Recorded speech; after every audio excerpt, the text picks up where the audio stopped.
I really think this is the point at which we really need to work hard on the diplomatic aspects of this.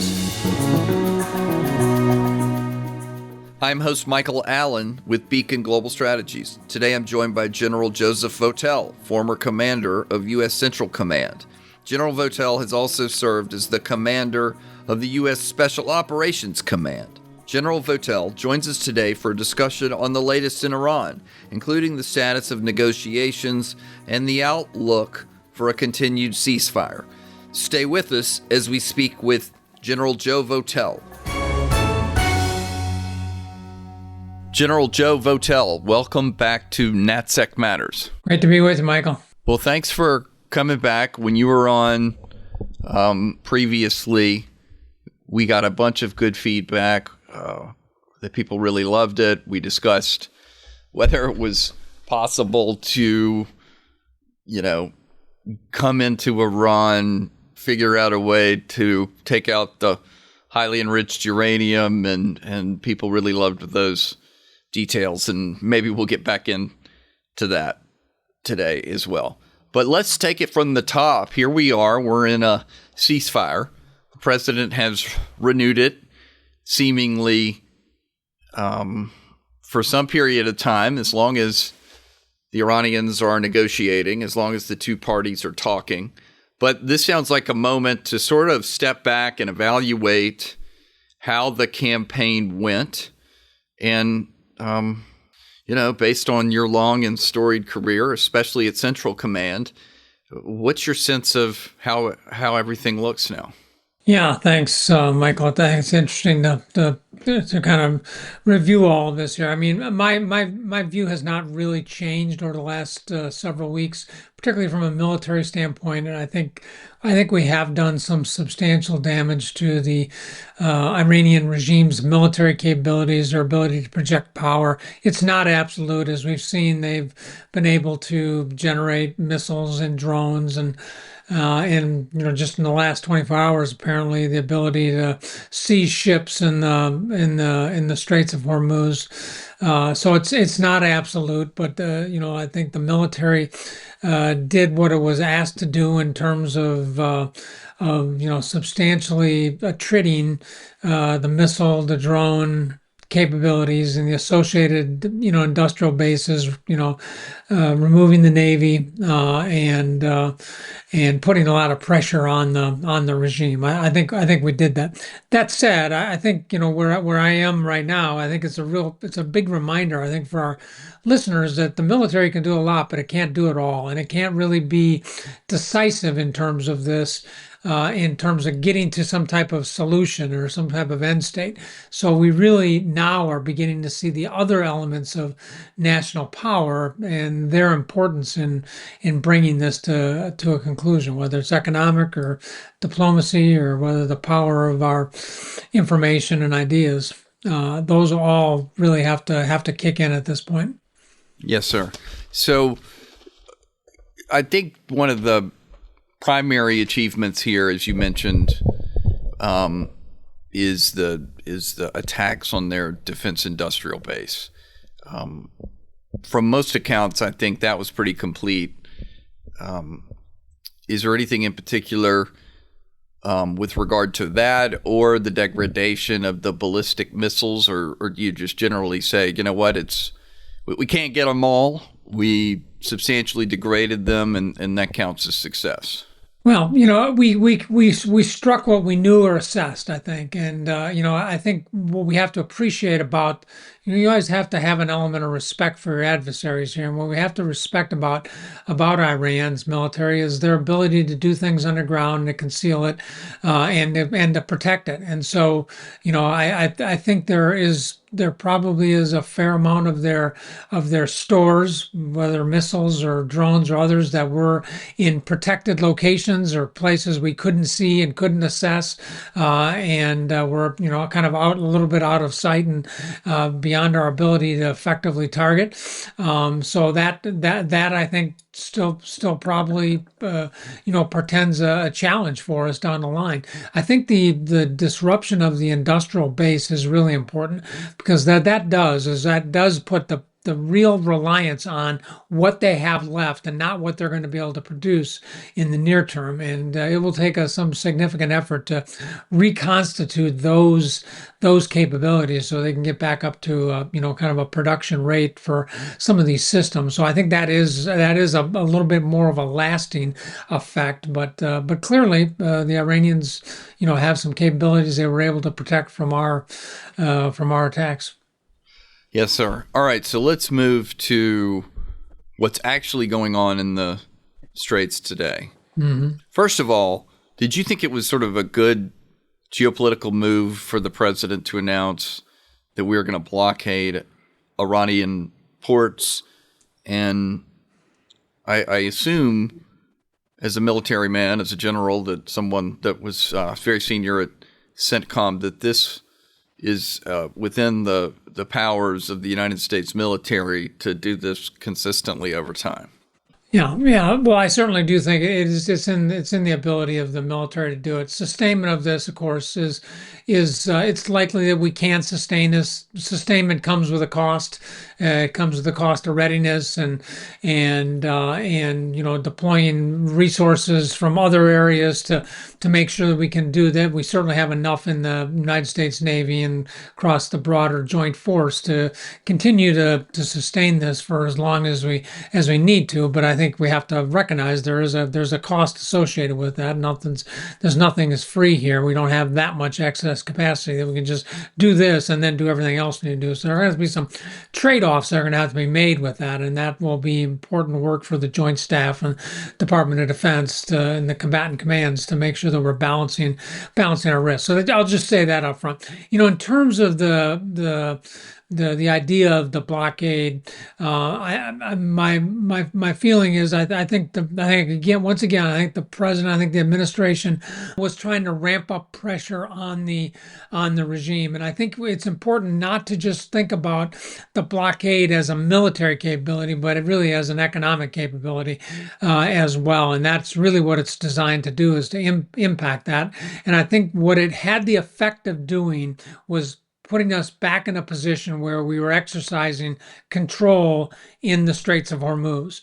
And I think that was really, really important. And, I think the other thing we saw, and we haven't really seen all that much public discussion about it, is that, in the immediate time after that, we also sent a couple of our destroyers up through the Straits of Hormuz to kind of begin to open a passage through the Straits of Hormuz that's much closer to the Omani side of the strait.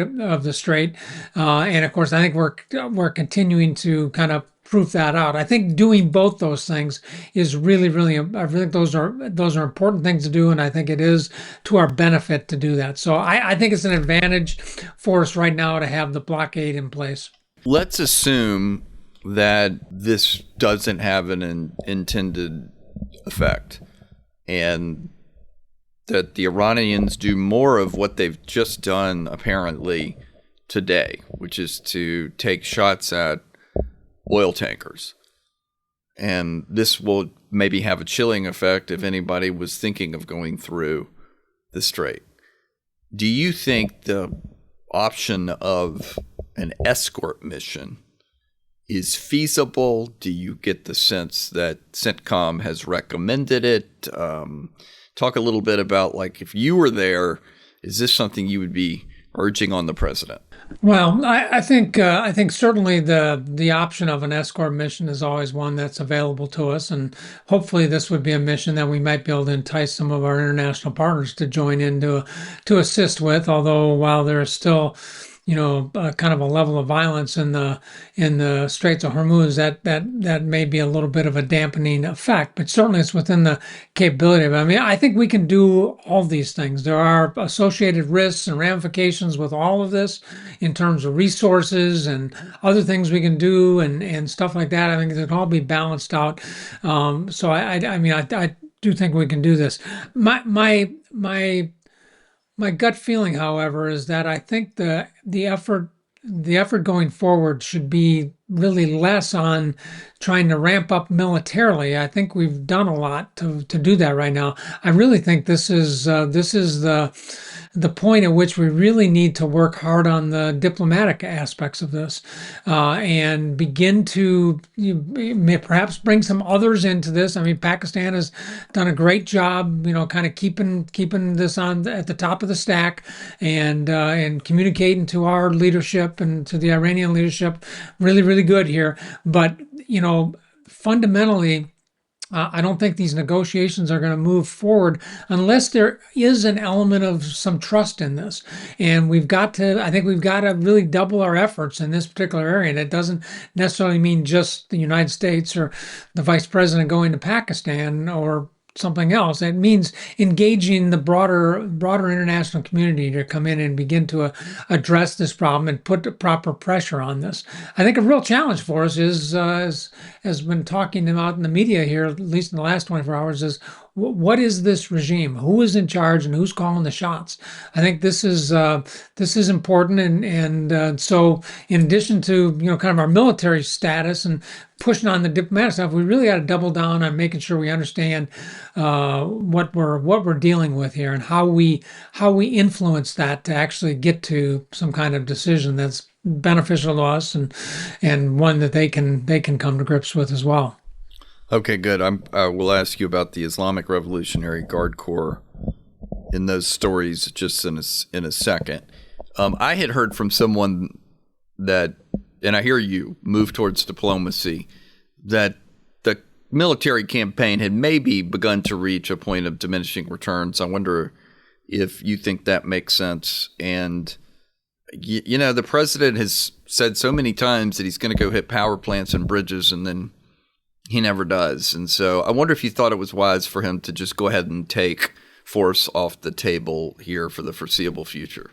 Well, I don't know that we necessarily need to take force off the table. I do think we would be benefited by a little more careful communication strategy with all of this. I do think the Iranians are playing off a lot of the kind of the loose rhetoric that's coming out of our government right now, about the situation, and I don't know that that helps us. So I think a more careful communication strategy would be really, really important. In terms of the military, I mean, we can do more. I think there could be more damage done, but I do think that we are approaching a point where there would be diminishing returns from that it would just be more damage to things that we've already damaged, or maybe just making the situation more difficult to move forward in the diplomatic realm. I think having force there is really, really important. I think it backs up our diplomacy. I mean, that's the whole idea of it at this stage.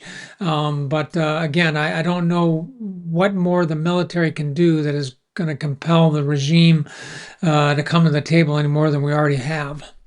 Yeah, I think you're right. I think they're dug in, and we have to move towards this economic pressure and to keep it up. So the big news, of course, as we've referenced, is the fighting, in a sense, that's going on in the Straits. The Iranians shooting at tankers. We've turned around a couple of ships so far. This is what I think people are afraid of, which is we're in a very tense situation, and there could be unforeseen consequences or escalation. How nervous would you be about this if you were at CENTCOM today, or do you think this is, manageable? Well, I think that we are in a little bit of an escalation trap here. I mean, we have put in the blockade, and now we've kind of seen some of the things that Iran has done over the last couple of days here in terms of seizing ships and shooting on ships, and I mean, I think so that's kind of an escalation in and of itself. I think we sometimes think of this escalation strategy as escalating to a point where our adversaries are going to begin looking for off ramps. We have not seen that yet, and that's, I think, what would be most concerning to me at this particular point. if I were still in the position, and I'm not. So it's easy for me to talk about this, but I would be very, very concerned about that, about a regime that does not seem to be reading the messages that we're trying to send them through our own escalatory activities, and continues to escalate within their own means at almost every step. That I think is concerning. I think as any military commander, I think would have to treat this as a very concerning area here. This isn't we're well beyond the standard operating methods in the Straits of Hormuz here, and there are hundreds of ships at rest. There are others trying to run the blockade. We've got American ships in place. People are trying to evade through it.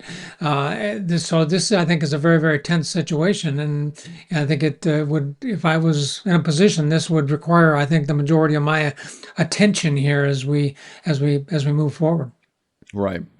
The when we fired at this ship the other day and turned them around, we recorded a video of that and released it, which I thought was a great idea because it was an illustration of our deterrent effect. I wonder if you might mention, how much of a deterrent effect do you think we've been able to demonstrate so far, and will that cause pause on any of these ships coming out of Iranian ports?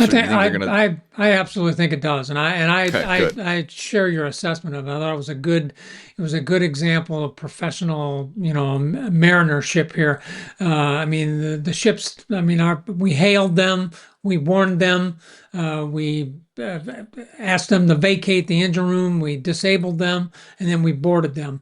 All very, very proper way of doing things, and all in accordance with the appropriate, international law and everything else. I think was done quite professionally. And I think it sent a very good message to others who might try to be running the blockade, and that they will be challenged, and that the military will back up what it's doing. So I don't want to minimize any of that. There's risk involved in all of that.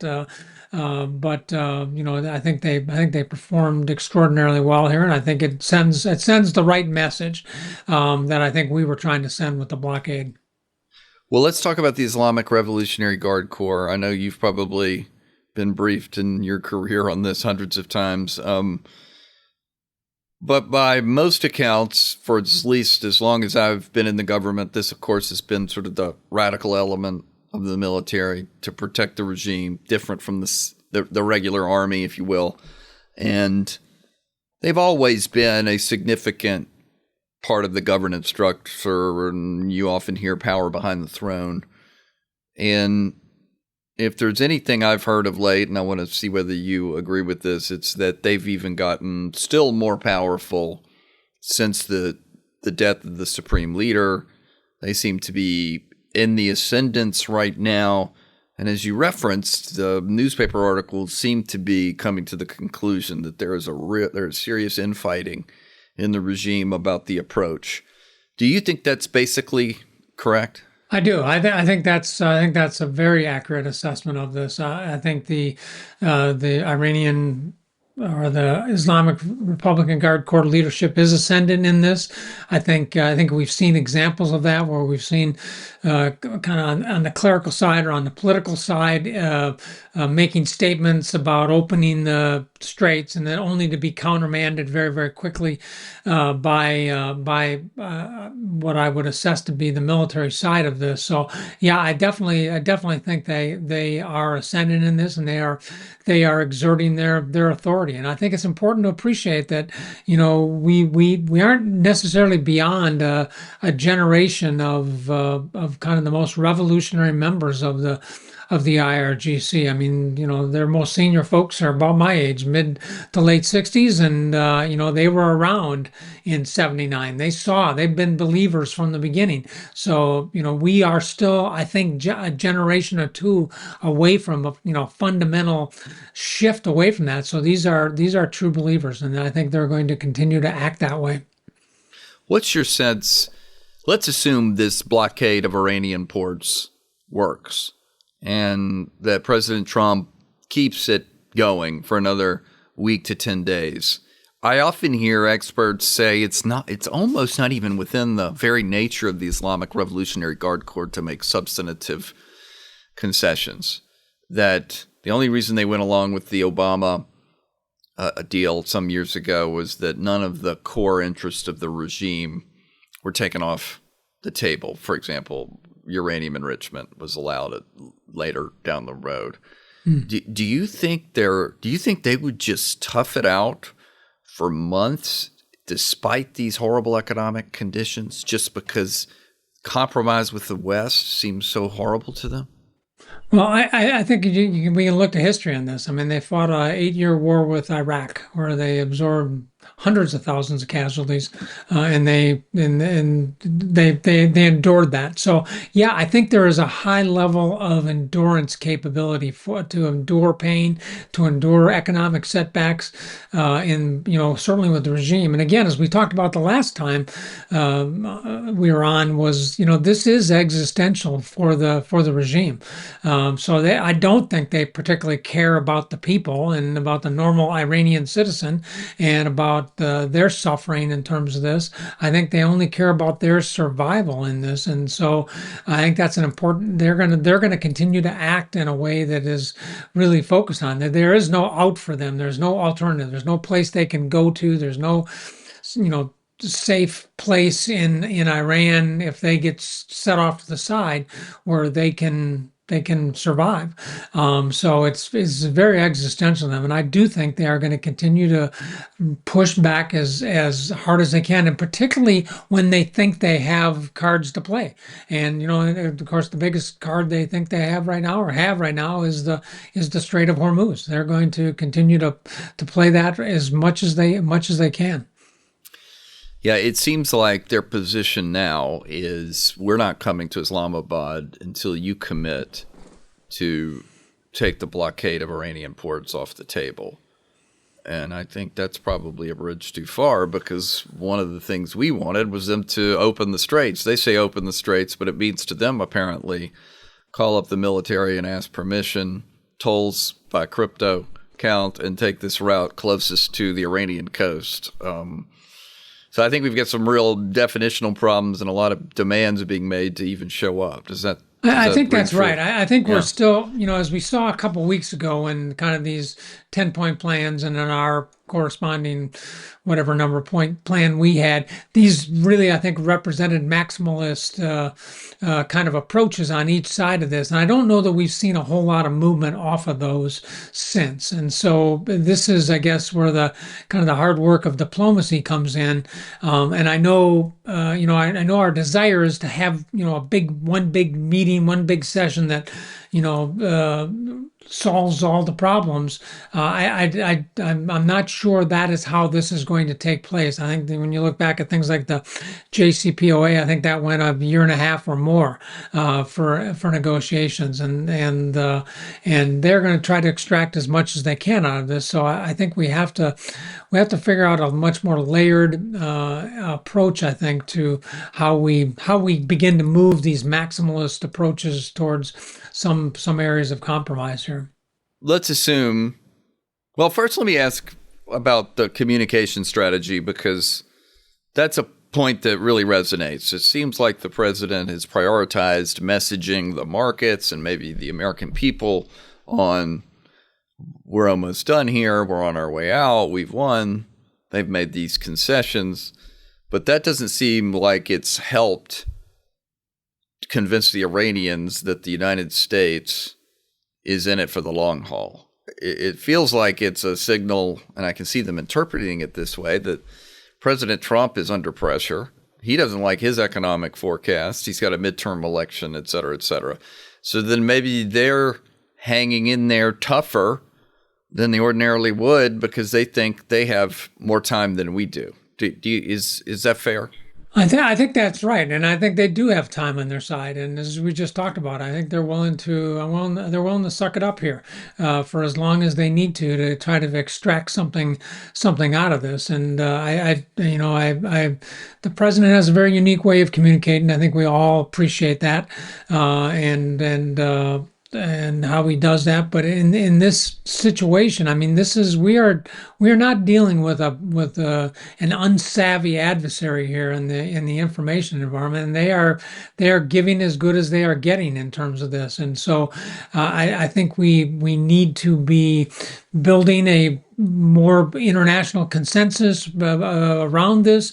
We need to, I think, be a little more careful and deliberate with our overall communication strategy to make sure that we have considered the effects of the things that we are saying, so we don't find ourselves getting walked back on some of these things, or have all of a sudden tripping over our own red lines when we come up to them. I think it really begs for a much more deliberate, patient approach to strategic communications here with an adversary who's pretty savvy about all of this. Yeah, and it doesn't help if it looks like we're always rushing out the door. So I take your point on time. Who seems to have more time seems absolutely relevant to who might compromise. So let's say the president said, General Votel, the blockade is working. I'm glad we're putting pressure on them, but I need more pressure on them. And this is in the service of diplomacy. I don't necessarily mean the resumption of kinetic activities. But if he says to you, let's put more pressure on the regime, what would you recommend? Is it Karg Island? Is it the escort mission? What would you do if you had to send a memo to the president?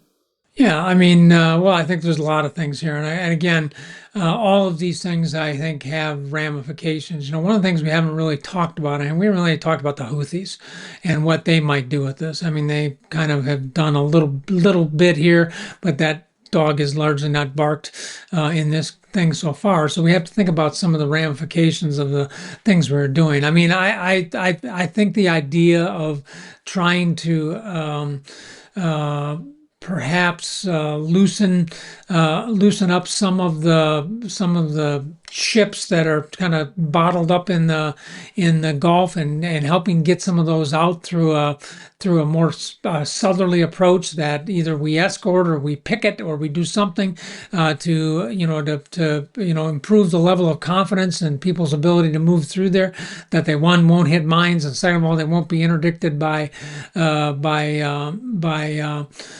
Iranian missiles and drones. I think would be a good thing to do, to kind of get, relieve some of the pressure in there in the Gulf. I think would be good.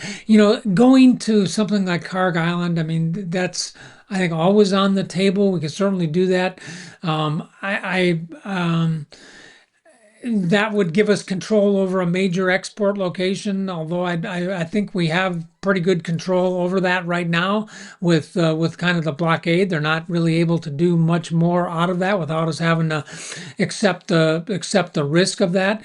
I mean, there may be some kinetic targeting we can do that might be of some value in putting more pressure on. I'm struggling to think of what that might be right now at this particular point. I'm not as obviously is up to speed on it as our current military leadership would be, but there may be some of that. I think the main thing would be trying to maybe relieve some of the pressure inside the Gulf. Yeah. We're going to take a quick break, and we'll be right back with more of our discussion with General Joe Votel.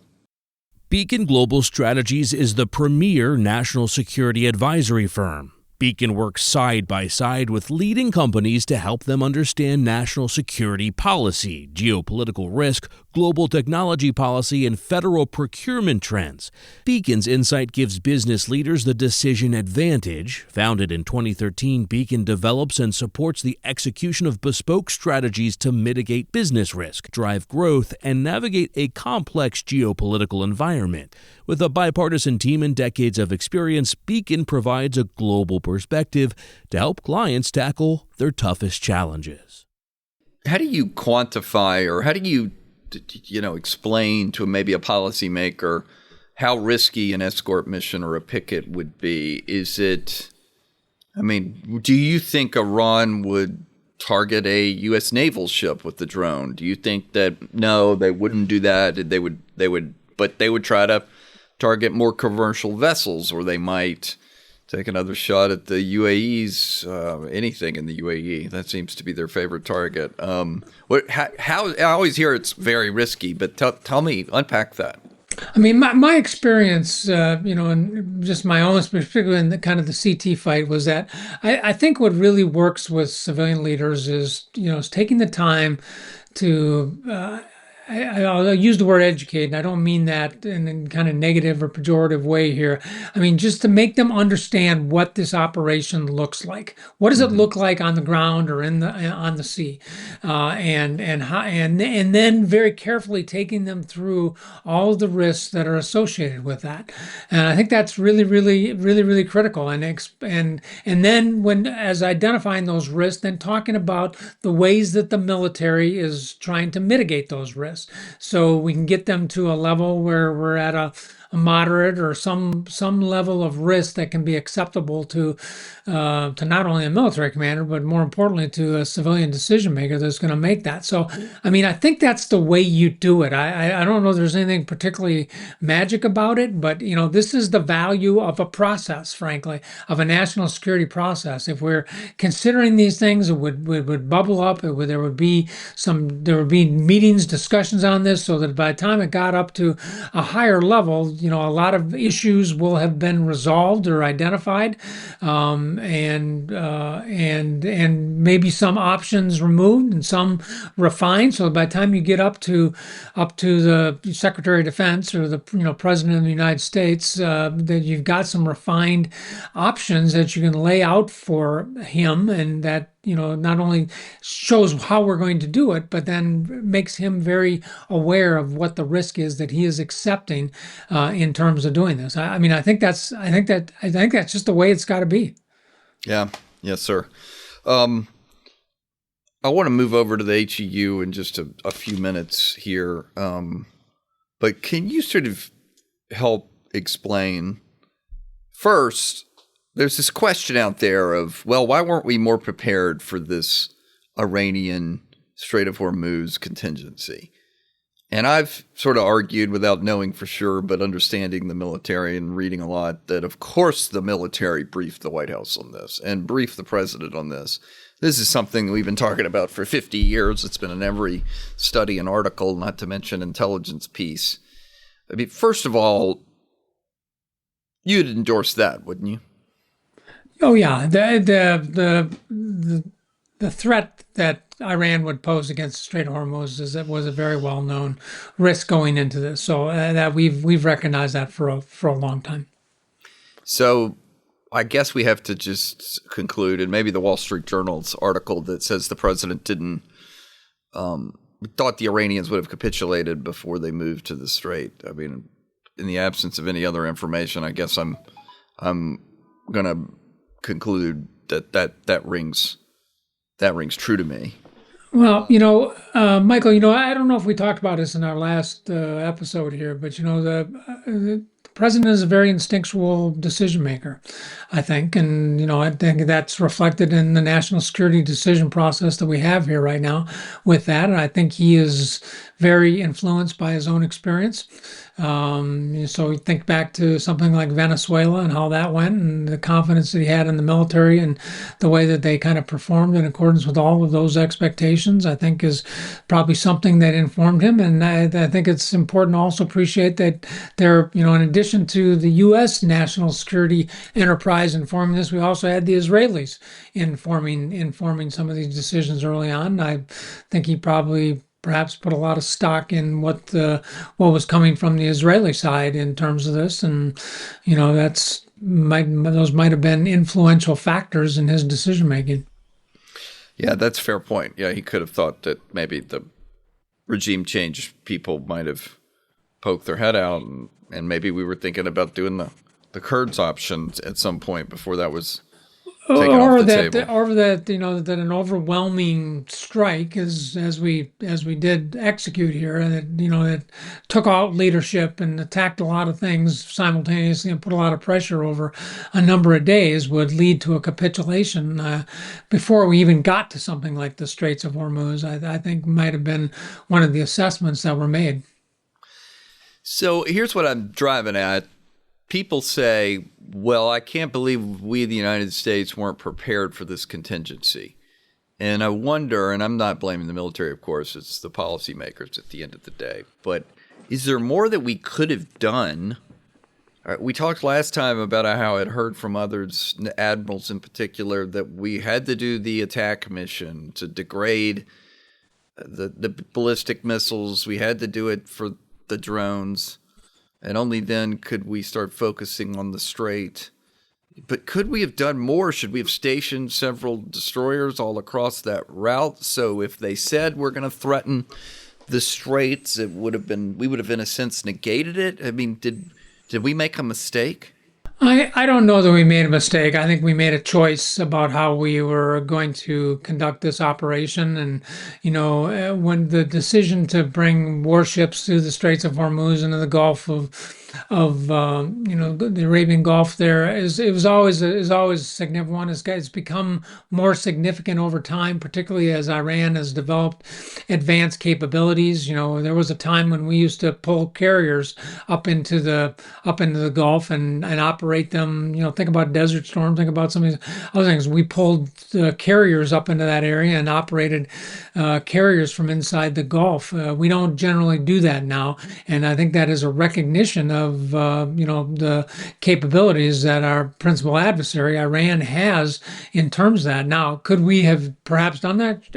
Yeah, we could have, but again, we would have had to make sure we understood the risks, and then we took measures to mitigate that. And I would suspect that the decision that comes out of that is that the potential gain of putting ships into the Gulf or picking them across didn't outweigh the risk, and it maybe adversely impacted on our ability to orchestrate the campaign that was approved by our civilian leaders to go after Iran. So I mean, I think there can be a lot of discussion about all of this, but I certainly can appreciate the decisions and choices that were made and why they were made in this particular situation. Yeah, understood. Well, last time we had a terrific conversation on the 440 kilograms of 60% highly enriched uranium, and experts have noted, well, there's more than that. There's a lot of 20% enriched uranium as well.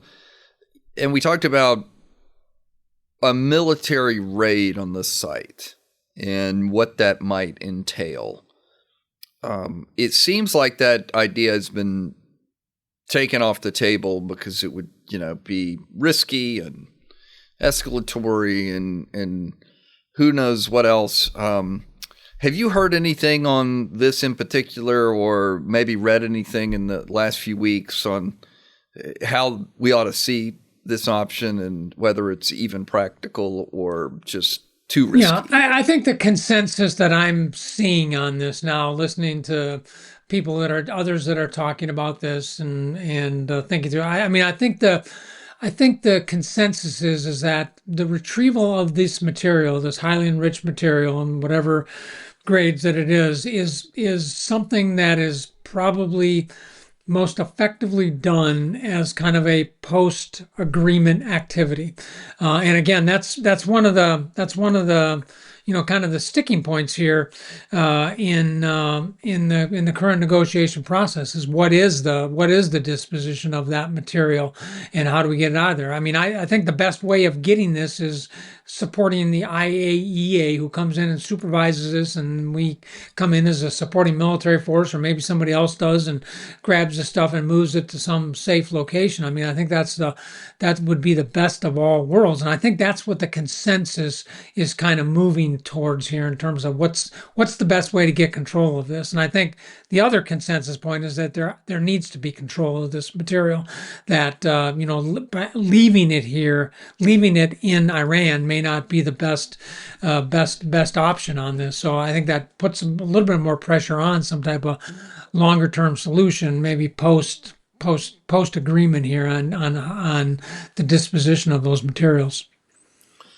As we begin to wrap up here, let me just ask you a little bit about Israel and where you think where do you think they are in all of this? It seems like the president pulled a fast one on the prime minister by announcing that Israel had agreed to a Hezbollah ceasefire before they had decided they would, or at least they had not talked to their own cabinet about it yet. But it feels like Bibi Netanyahu has to make sure there's no daylight between him and President Trump. But what's your sense of decades of talking to them? Are they itching to get back into the fight? What do you think's going on there? I think they are very focused on trying to address this problem for a final time, and I think that's really been their orientation. I think it's important to appreciate that, for the Israelis, this is existential. They certainly view it as existential because they are within range of Iran. They have been attacked by Iran in their homeland, and so they have to have to deal with all these proxies around them. So, I think there is a little bit of a fundamental difference at the strategic level between how we look at the situation, how the United States looks at the situation, and how Israel looks at the situation. I think we would like some type of government in place, that's compliant, would be more attuned to maybe integrating back into the kind of the community of nations in the region here, and being a more positive, contributor to this. I don't know that Israel really shares that. I don't know that they are particularly concerned if there's any effective government left in Iran. I think they are very much focused on doing as much damage and destruction as possible against this regime for which has been kind of been the bane of their existence for a long time. So I think there are some fundamental differences at the strategic level, and I think that's why it's really important to kind of the diplomacy track. I know we kind of keep coming back to that, but it's rather, that's got to kind of be knit together as well. And as this goes on, I think you're going to begin to see these pressures being put on our president about how we're wrapping this up, how we're going to get the markets back moving in the right direction, stuff like that. Those are not necessarily Israel's concerns. They are our concerns, and those are fundamental differences here that are going to have to be addressed and have to be resolved as we move forward in this. So I don't think there's certainly no rupture. I think we're still very much in alignment. Certainly militarily we are, but fundamentally, I think at the very highest strategic level, there are some gaps there that need to be sewn together, I think. Last question, just I won't hold you to it, but where do you think we're headed? I mean, what do you think the next few weeks are going to look like? I mean, I think what we're looking at right now is what we're going to see in the next few weeks, and that is this continued posturing here diplomatically while we try to work through this, whether it's through Pakistan or other interlocutors that are trying to begin to knit together a framework around which discussions can be made. I think we'll continue to see some of these activities in the Strait of Hormuz, whether it's us stopping ships and maybe disabling them if they try to run through this, and Iran exercising their control if they have to, just as they apparently did today in seizing a couple ships. I think we're going to continue to see that. I'm also kind of paying attention to what's happening in Lebanon. We're about 6 days into a 10-day truce there, and that's going to come to an end, or it's going to be extended. And what happens there has an impact over here. It definitely has an impact over here. Iran has definitely linked these things together. So we should be paying very, very close attention to that as well. There is a third U.S. carrier moving into the region. Whether we keep all three or whether we replace one with the other, I think will be a little bit of an indication of what our posture looks like going forward here. So that's definitely something worth paying attention to. But I think what we're seeing right now is probably what we're going to see for the next week or so. Yeah, it feels like there's going to be a lot of posturing and maneuvering to see if we can get back for a second round in Islamabad. General Joe Votel, that was terrific. Thank you so much for being on NatSec Matters. Thanks, Michael. Great to be with you again. That was General Joe Votel. I'm Michael Allen. Please join us next week for another episode of NatSec Matters. NatSec Matters is produced by Steve Dorsey with assistance from Ashley Berry. NatSec Matters is a production of Beacon Global Strategies.